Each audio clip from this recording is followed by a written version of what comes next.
It started with blood on the pavement, not on some battlefield halfway across the world, but right there on a cracked sidewalk in Briar Creek, Georgia, beneath the trembling body of a woman named Alondra, a local organizer, loved by her neighbors, feared by the corrupt.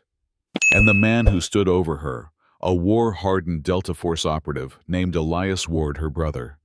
He had trained for ambushes in the deserts of Kandahar, dismantled cartels in the jungles of Colombia, outmaneuvered terrorists in cities you'll never find on a map.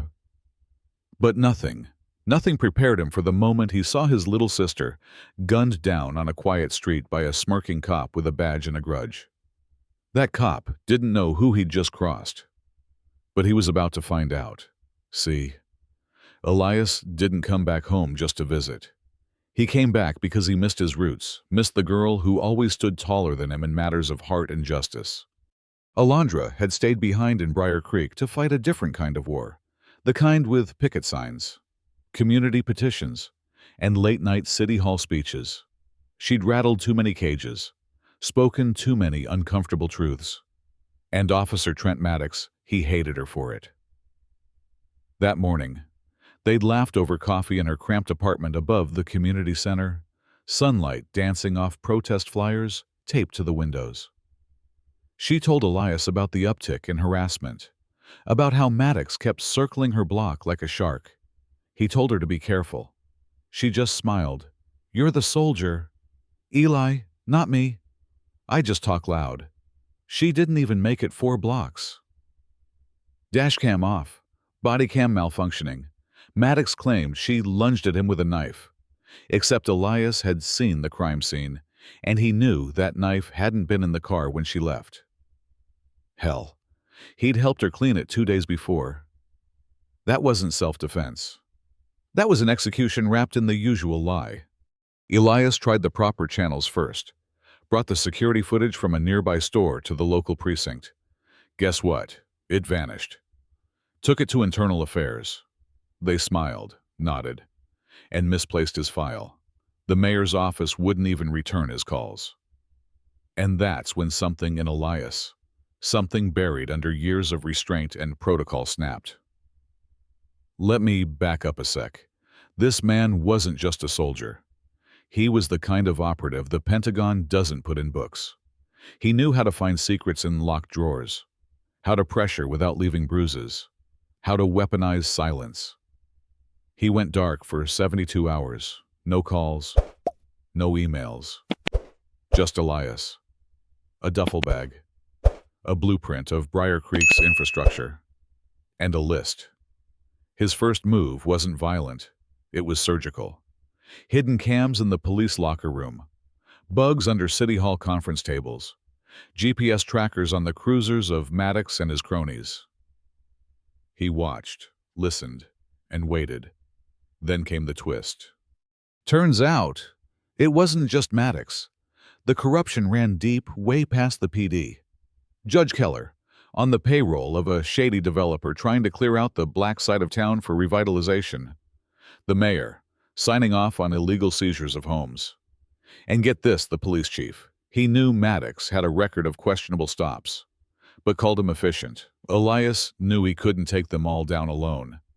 That's when Dorian showed up, a retired Air Force tech who'd once owed Elias his life.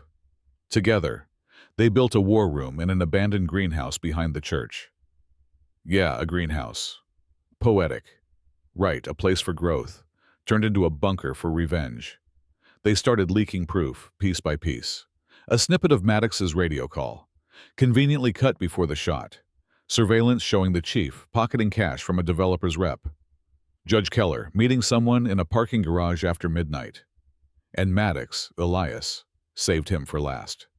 He sent him a thumb drive. No note, just a file labeled, "I know." Inside, a slowed-down frame of Maddox planting the knife.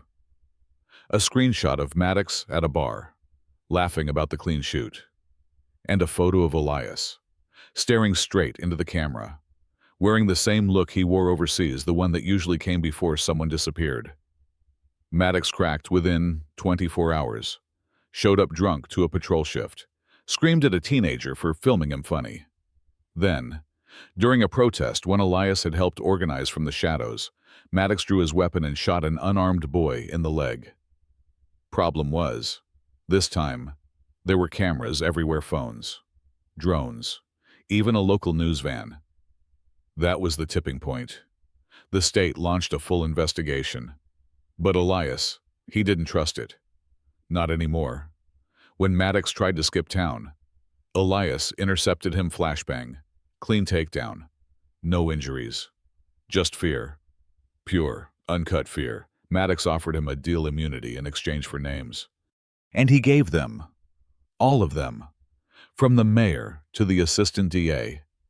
Every dirty favor, every buried report, every ruined life. In the end, they all fell one by one. Elias stood before a military tribunal a few weeks later, accused of unauthorized action, of operating without clearance, of risking diplomatic optics. You know what he said. I operated under the belief that justice doesn't clock out at the border. They let him go quietly, even added some of his tactics to future domestic threat training modules. And on what would have been Alondra's 33rd birthday, Elias visited her new monument, community-funded, bronzed in her likeness, arm raised mid-speech. He placed a sunflower at its base and whispered, "We got 'em, all of them. But here's the part that sticks with me. Was it justice or revenge? Can you even separate the two when the system's that rotten? What would you have done in Elias's shoes? Would you have waited, trusted the same departments that failed her before?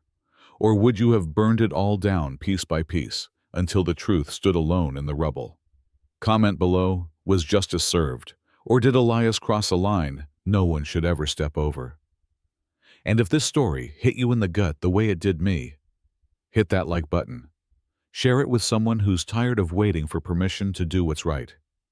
And don't forget to subscribe, because stories like this, they're not just fiction, they're warnings.